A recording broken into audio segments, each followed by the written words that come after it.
2022년 9월 25일 성령 강림조로 16째 주 거룩한 독서를 위한 성서 읽기 제1독서 예레미야 32장 회복의 상징으로 아나돗의 밭을 사다. 유다왕 시드기야 제10년에 주님께서 예레미야에게 말씀하셨다. 그 해는 느부갓네살 제18년이었다. 그때 예루살렘은 바빌로니아 왕의 군대에게 포위되어 있었고 예언자 예레미야는 유다 왕국의 근위대 뜰 안에 갇혀 있었다. 유다 왕 시드기야는 예레미야를 그곳에 가두면서 그에게 이렇게 책망하였다. 그대가 어찌하여 이런 예언을 하였소? 주님께서 나에게 말씀하셨다. 너희 숙부 살룸의 아들 하나멜이 너에게 와서 아나돗에 있는 그의 밭을 너더러 사라고 하면서 그 밭을 유산으로 살 우선권이 너에게 있기 때문에 내가 그것을 사야 한다고 말할 것이다. 과연 주님의 말씀대로 숙부의 아들 하나멜이 근위대 뜰 안으로 나를 찾아와서 내게 부탁하였다. 베냐민 지방의 아나돗에 있는 그의 밭을 나더러 사라고 하였다. 그 밭을 소유할 권리도 나에게 있고 그 밭을 유산으로 사들일 권리도 나에게 있으니 그 밭을 사서 내 밭으로 삼으라고 하였다. 그때 나는 이것이 바로 주님의 명령임을 깨달았다. 나는 숙부의 아들 하나멜에게서 아나돗에 있는 그 밭을 사고 그 값으로 그에게 은 17세겔을 달아주었다. 그때 나는 매매계약서에 서명을 하고 그것을 봉인하고 증인들을 세우고 은을 저울에 달아주었다. 그리고 나는 법과 규례에 따라서 봉인된 매매계약서를 봉인되지 않은 계약서와 함께 받았다. 그리고 나는 숙부의 아들 하나멜과 그 매매계약서에 서명한 증인들과 근위대 뜰 안에 앉아있던 모든 유다 사람이 보는 앞에서 그 매매계약서를 마사야의 손자이며 네레야의 아들인 바룩에게 넘겨주고 또한 그들이 모두 보는 앞에서 바룩에게 부탁하였다. 나 만군의 주 이스라엘의 하나님이 말한다. 이 증서들 곧 봉인된 매매계약서와 봉인되지 않은 계약서를 받아서 옹기 그릇에 담아 여러 날 동안 보관하여라. 참으로 나 만군의 주 이스라엘의 하나님이 말한다. 사람들이 이 나라에서 다시 집과 밭과 포도원을 살 것이다.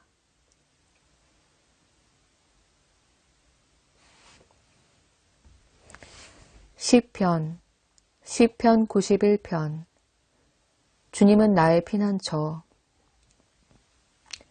가장 높으신 분의 보호를 받으면서 사는 너는 전능하신 분의 그늘 아래 머무를 것이다. 나는 주님은 나의 피난처, 나의 요새, 내가 의지할 하나님이라고 말하겠다. 정녕 주님은 너를 사냥꾼의 덫에서 빼내주시고 죽을 병에서 너를 건져주실 것이다.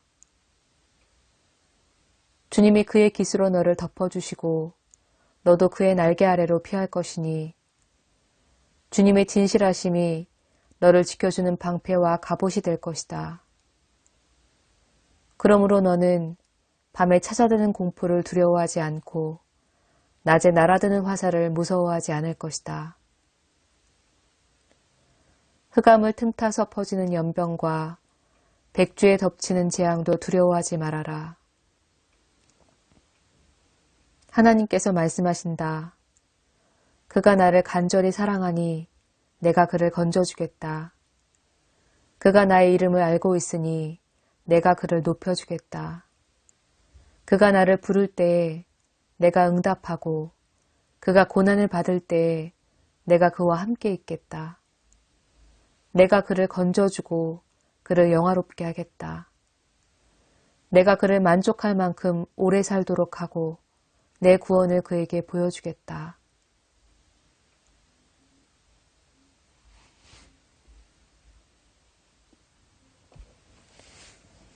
제2독서 디모데전서 6장 거짓 교훈과 참 부요. 자족할 줄 아는 사람에게는 경건은 큰 이득을 줍니다. 우리는 아무것도 세상에 가지고 오지 않았으므로 아무것도 가지고 떠나갈 수 없습니다. 우리는 먹을 것과 입을 것이 있으면 그것으로 만족해야 할 것입니다. 그러나 부자가 되기를 원하는 사람은 유혹과 올무와 여러 가지 어리석고도 해로운 욕심에 떨어집니다. 이런 것들은 사람을 파멸과 멸망에 빠뜨립니다. 돈을 사랑하는 것이 모든 악의 뿌리입니다. 돈을 쫓다가 믿음에서 떠나 헤매기도 하고 많은 고통을 겪기도 한 사람이 더러 있습니다. 믿음의 선한 싸움. 하나님의 사람이여, 그대는 이 악한 것들을 피하십시오. 의와 경건과 믿음과 사랑과 인내와 온유를 쫓으십시오. 믿음의 선한 싸움을 싸우십시오. 영생을 얻으십시오. 하나님께서는 영생을 얻게 하시려고 그대를 부르셨고 또 그대는 많은 증인들 앞에서 훌륭하게 신앙을 고백하였습니다. 나는 만물에게 생명을 주시는 하나님 앞과 본디오 빌라도에게 훌륭하게 증언하신 그리스도 예수 앞에서 그대에게 명령합니다.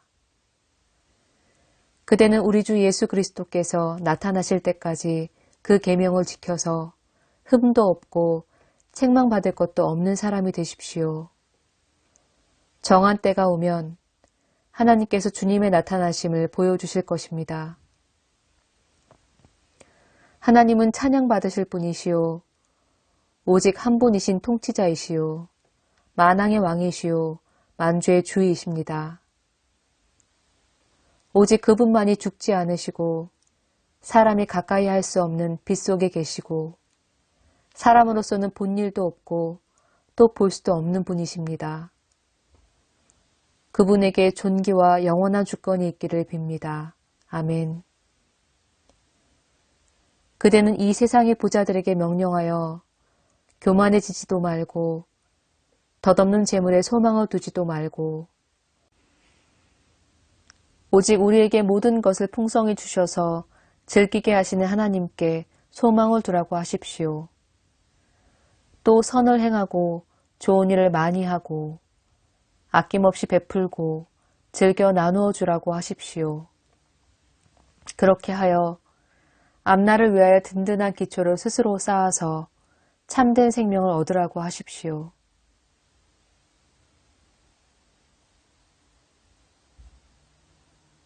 복음서 누가복음 16장 부자와 거지.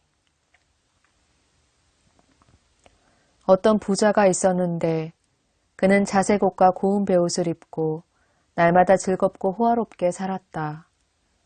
그런데 그 집 대문 앞에는 나사로라 하는 거지 하나가 헌데투성이 몸으로 누워서 그 부자의 상에서 떨어지는 부스러기로 배를 채우려고 하였다.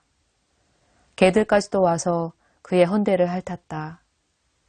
그러다가 그 거지는 죽어서 천사들에게 이끌려가서 아브라함의 품에 안기었고 그 부자도 죽어서 묻히었다. 부자가 지옥에서 고통을 당하다가 눈을 들어서 보니 멀리 아브라함이 보이고 그의 품에 나사로가 있었다. 그래서 그가 소리를 질러 말하기를 아브라함 조상님, 나를 불쌍히 여겨 주십시오. 나사로를 보내서 그 손가락 끝에 물을 찍어서 내 혀를 시원하게 하도록 하여 주십시오. 나는 이 불 속에서 몹시 고통을 당하고 있습니다. 하였다. 그러나 아브라함이 말하였다. 얘야, 되돌아보아라. 내가 살아있을 동안에 너는 온갖 호사를 다 누렸지만 나사로는 온갖 괴로움을 다 겪었다. 그래서 그는 지금 여기서 위로를 받고 너는 고통을 받는다. 그뿐만 아니라 우리와 너희 사이에는 큰 구렁텅이가 가로놓여 있어서 여기에서 너희에게로 건너가고자 해도 갈 수 없고 거기에서 우리에게로 건너올 수도 없다. 부자가 말하였다. 조상님 소원입니다. 그를 내 아버지 집으로 보내주십시오. 나는 형제가 5이나 있습니다. 제발 나사로가 가서 그들에게 경고하여 그들만은 고통받는 이곳에 오지 않도록 하여 주십시오. 그러나 아브라함이 말하였다. 그들에게는 모세와 예언자들이 있으니 그들의 말을 들어야 한다. 부자가 대답하였다. 아닙니다, 아브라함 조상님. 죽은 사람들 가운데서 누가 살아나서 그들에게로 가야만 그들이 회개할 것입니다. 아브라함이 그에게 대답하였다. 그들이 모세와 예언자들의 말을 듣지 않는다면 죽은 사람들 가운데서 누가 살아난다고 해도 그들은 믿지 않을 것이다.